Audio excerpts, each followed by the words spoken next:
Hey there, Mike Embry with Realtors here, and welcome to Open Book Realtor, the channel where we give some insight and some tips when you buy and sell, but most importantly give you the reality of real estate.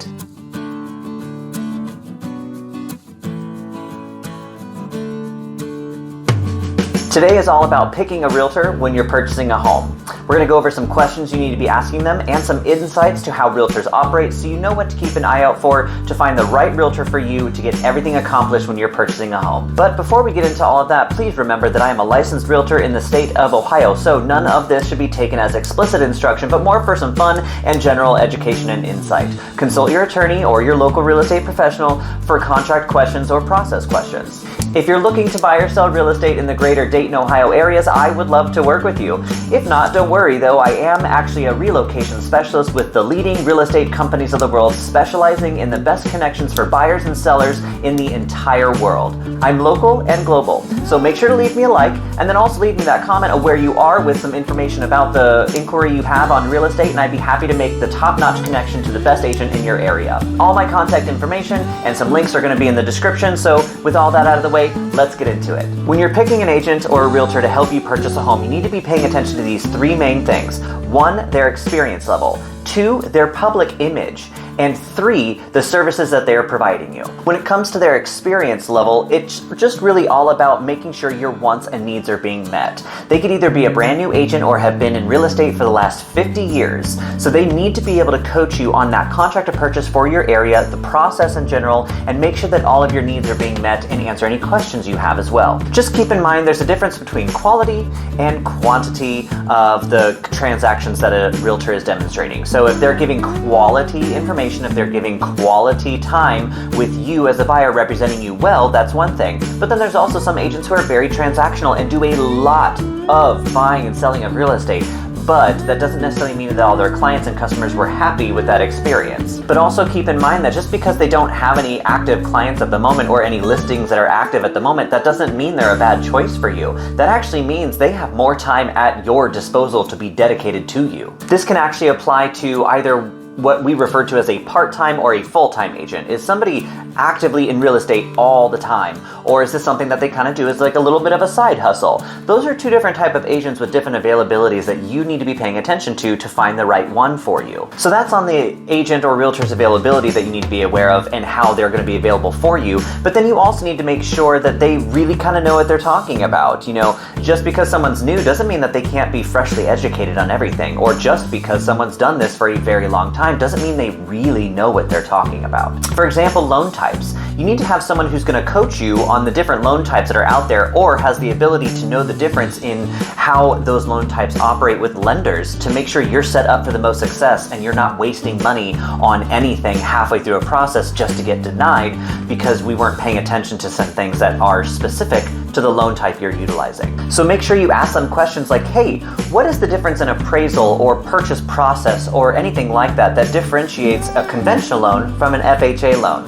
Those are two of the most common loan types used out there, but there are many, many others, and there are many other ways that you can go about your purchase. And it's important that you have somebody who is at least familiar with those different ways of purchasing so you can find the right one that's going to work for you also when you end up getting connected to a really good loan officer as well. These different loan types also will come with different time frames that they can be completed within. So making sure that your agent is on top of the dates of closing, the whole process from start to finish, to make sure that when you do place an offer, if it happens to be competitive or anything like that, you and your realtor have your ducks in a row because you already have all that lined up because they know what they're doing. Then there are specifications about the type of home that you might be interested in. Some people are really interested in rural areas. Some are very urban livers, all that kind of stuff. And you want to make sure you have an agent who is at least familiar with all of those because, for example, in rural areas, those happen to be a little bit farther away from city utilities. So we might see a lot of cisterns or well water, septic systems, things like that. Make sure that agent actually knows how those operate or is familiar with how to inspect them and things of that nature, so that way when you do go into contract on some property that you're interested in, this person is leading you towards success, getting you the best connections as well. If you happen to be interested in more urban living, you need to make sure you have somebody who's got a pretty decent presence in the downtown living area. Those are very different than any other kind of living. So making sure that we know how all of those utilities get set up, because a lot of them happen to be condos in urban areas, or maybe historic districts that are in close proximity to the downtown area. Those are all very different types of living. If you end up being in a historic district, your realtor should be coaching you what that's going to be like when you live in there. Then there's also suburban living. Those tend to come with HOAs for the neighborhood that all want to keep their property values a certain way, or it's about a certain lifestyle that you're going to be living around and in, paying on a monthly, yearly, biannual basis or something like that. So making sure you have an agent that is familiar with those type of HOAs, what they mean, how to operate within them is going to be important if you're interested in a suburb. You also want to pay attention to how they communicate and when they actually operate their business. Make sure that you know when your schedule is and when their schedule is. That way it can try and be as in sync as possible. Not everything is always going to work out perfectly for everyone, but if you understand how you're supposed to be communicating, that's really going to make everything smooth at the end of the day. Some realtors work 24/7, some don't, so just make sure you're on the same page. There's also some agents that don't work weekends or evenings.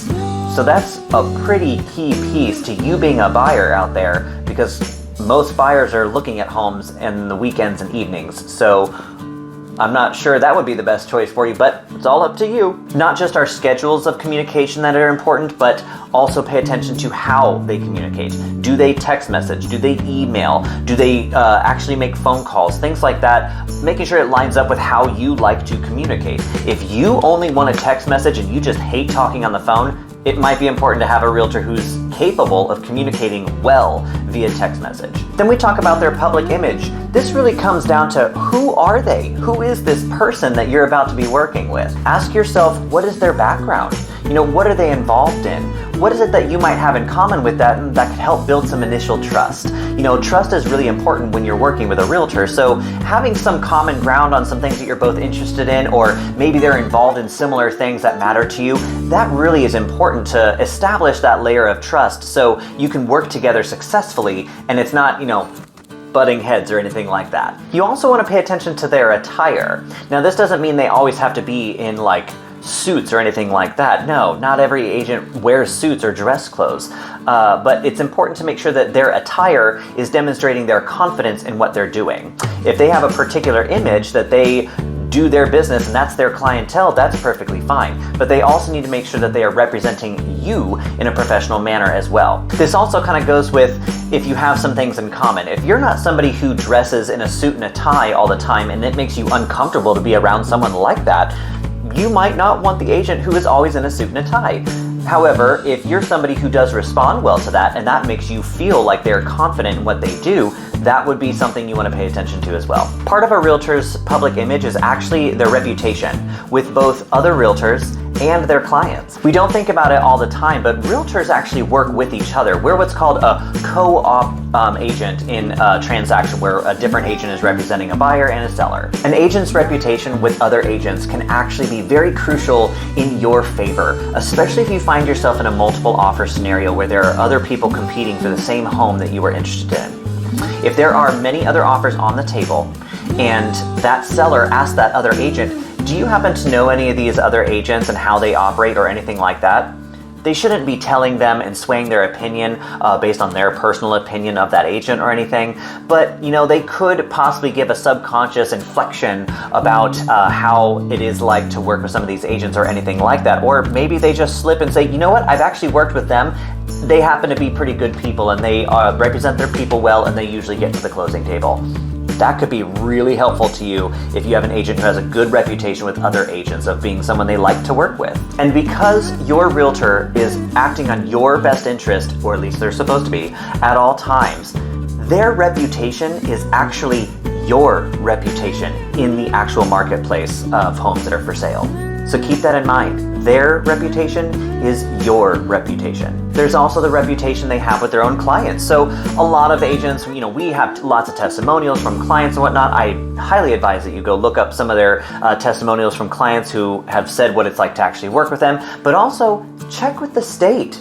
Give the Division of Real Estate at the government level for your state. Give them a call, send them an email, or your local board, give them a call. Ask if there are any violations against this person that clients have placed. That would give you a really good insight as to how they behave with their own clients. Also, make sure you have your agent who is well-versed in technology. There will be some listings out there that only accept offers and submissions in a digital format, and your realtor needs to know how to submit those. If your agent has to research in the middle of the process on trying to put the offer in, that is time that is being wasted for you to turn in your offer. So make sure that you have somebody who is capable of getting this stuff done quickly because they're well versed in the technology that is being utilized out in the real estate marketplace. There's also many lockboxes out there now that are digital. They either use a thumbprint or there's a special code that is utilized from a smartphone or something like that. Pay attention to whether or not your realtor is utilizing that technology or has the access that they need. The last thing you want is to show up to a showing that you have scheduled, that you have taken off work or whatnot for, and just for your agent to say, oh, I can't get in here and I can't get in touch with anybody. Well, if they were keeping up on the technology, most likely they would be able to have all the access they ever need. What all of that talk about technology boils down to is that an agent who is not keeping up on technology is only doing a disservice to their buyers in this rather competitive market that most buyers see themselves in nationwide. And I know I mentioned it once already, but a really good way to summarize all of this kind of public image that we're talking about that this realtor you're interviewing has is to just go look at their testimonials. There are agents who give testimonials about each other. You know, there are testimonial pages on Google business pages, Facebook pages, their websites. Just go look and do a little bit of research about who they are and make sure that they are in line with the professionalism and or ethics that match up with you, so you feel good about them because you're going to be working with them for a while. So make sure that you feel like you can jive with them well. All right, our next section here is talking about the services that they offer to be most convenient for you or to be in your best interest. Now, all of us as realtors have many connections that we can get people in touch with in regards to lenders, title companies, insurance professionals, all of that kind of stuff. But it's really important to know that they cannot force you to use anyone. If you are inquiring about purchasing a property, they cannot force you to use a lender. You have that power. It is your purchase, so you get to choose whoever you want to. They really should be giving you a few options to choose from, or maybe interview other loan officers just to make sure that you have some additional options to consider rather than being forced into one situation. Now, if they do happen to give you one recommendation, make sure that they're giving you an explanation for that. For example, if somebody happens to be utilizing a VA loan or something like that, and based on their personality, based on the type of things that are going to be going on in this transaction, if I get an indication that a particular loan officer might be the best one for them to make them feel the most comfortable, then I may give a specific recommendation with that information. But always, I will certainly say, you're welcome to utilize whoever you want to. This person just happens to be the best one I think you're going to like the most, but you're welcome to work with anyone. Also, make sure you ask them if they are receiving any sort of financial benefit from the referral that they are giving you. It is generally frowned upon by most boards for real estate on the local level, the state level, and the federal level to not be receiving any kind of what's called a kickback from any kind of referral that they're giving you. But it is still a situation that can be out there, so make sure you know if they're getting that or not, because you want to know their motivation. It might genuinely be the best person for you that they're giving you as an option, but it's good to know if their motivation is because they're going to be getting money from it as well, or if it really is the best connection for you. And speaking about how they get paid, make sure that you ask them if there are any additional fees that you might have to pay in order to purchase a home through them and their company. Many states and regions do things differently. For example, my state and my region happens to be commonly done where the seller pays for both sides of the commission and pays both real estate companies. But not every state does it like that. Some states actually will have the buyer pay for their own representation in the transaction. That is a really important thing for you to know how that works, to make sure you're not surprised by something like that. And even if you happen to be in a region or a state where the seller is paying for your buyer's broker commission portion of the process, still make sure that you ask them if there are additional fees. There are certainly some times I have had listings of my own in my area or for my sellers, and we get to the closing table and I'm realizing that these buyers are paying an additional fee on top of the commission that my sellers are paying them. Why is that? So the last bit here is to pay attention on whether or not they are providing you information or are they waiting for you to ask questions. Make sure that this person is engaged with you. They should be volunteering information, they should be trying to coach you and give you as much insight to something as they possibly can, not necessarily just waiting for you to ask. If you wait until it's time to place an offer to start asking questions, you are going to get very overwhelmed. So it might be more beneficial to have a realtor who's willing to give you some insight and be a preventive management person for you so you can have a smooth process rather than constantly chasing your tail. And there you have it. Those are some really good tips to start interviewing some agents out there, asking some good questions, and some general things to pay attention to that you might not have thought of. I hope you enjoyed it. If you got anything good from this, give me a like, give me a subscribe, and we'll see you next time. Take care.